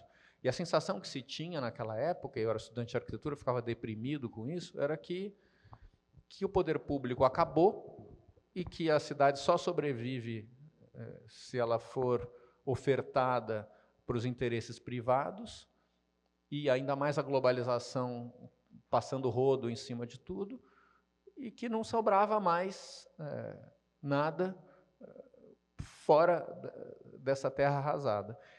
E depois, na virada dos anos 90 para os anos 2000, eu acho que a gente começou a ver coisas diferentes acontecerem. Pensando assim, em 99 teve aquela grande revolta em Seattle contra o G7, né? E aí a marcha zapatista no México, que cruzou o país até o subcomandante Marcos fazer o discurso no Zócalo, e os movimentos de insubordinação das ligas camponesas no contexto contemporâneo. O Fórum Social Mundial no Brasil, Porto Alegre, e, por exemplo, Medellín, quando duas prefeituras mudaram a face da cidade. Eu não quero romantizar Medellín, tá? Mas assim, houve uma diferença muito grande. Uma cidade que era considerado o fim do mundo, né? O lugar da barbárie, do tráfico, do crime, de repente, por um sistema de espaços públicos e transporte feitos pelo Estado, mudaram a situação. Então, você mudou, entende? De repente, você diz assim, não, o poder público é capaz, através do projeto, de fazer diferença. Eu acho que a coisa hoje, a gente tem que sempre levar em consideração esses polos. E eu completo dizendo assim, eu tenho a impressão de que nós no Brasil, vocês têm aqui o calçadão, né? Mas a gente, em geral, no Brasil, e o Rio de Janeiro é uma exceção, porque tem o aterro, tem a orla da praia, a própria praia, que é espaço público. Mas as cidades brasileiras têm muita carência de espaço público, né? O pouco espaço público que a gente tem, em geral, é privatizado, é gradeado, é fechado. Então, é uma relação muito problemática com o espaço público. E parece, ou pelo menos parecia, até 15, 20 anos atrás, que a população brasileira não achava isso um problema, não sentia a falta desse espaço público. Estava falando de classes médias, né, médias e altas, estava conformada em circular de carro, sociabilizar no shopping e morar no condomínio, né? E, no entanto, o zeitgeist, o espírito do tempo, das primaveras árabes, dos movimentos de Occupy, né, bateu aqui forte. 2013 foi fundamental para isso, mas já antes de 2013, vinha vindo vários movimentos requisitando, batalhando pelo espaço público, o que foi uma novidade, uma coisa que não existia. Eu não conheço como é isso aqui em Curitiba, mas em São Paulo teve muito, né? Batalha pelo Parque Minhocão, o Parque Augusta deu certo, hoje em dia tem o Parque do Bexiga, do Zé Celso contra o Silvio Santos, vários movimentos, a Paulista Aberta, que o Haddad fez. Isso tudo era impensável há 20 anos atrás.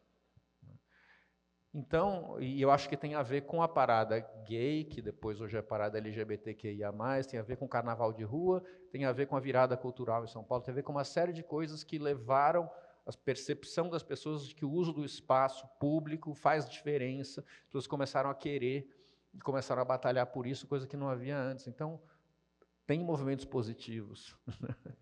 O domingo na Paulista, por exemplo, é impressionante. A Paulista Aberta. Aberta significa fechada para carro. Paulista, isso. E domingo é uma festa absurda, assim, gente pra caramba. Minhocão também, né? Tem esse desejo de ocupação do espaço público urbano. Né? Em outras palavras, não estamos derrotados, o jogo é jogado. O jogo é jogado, claro. Estamos sem tempo, já estouramos um pouco. Obrigada, gente. Agradecer também os convidados. Amanhã temos mais a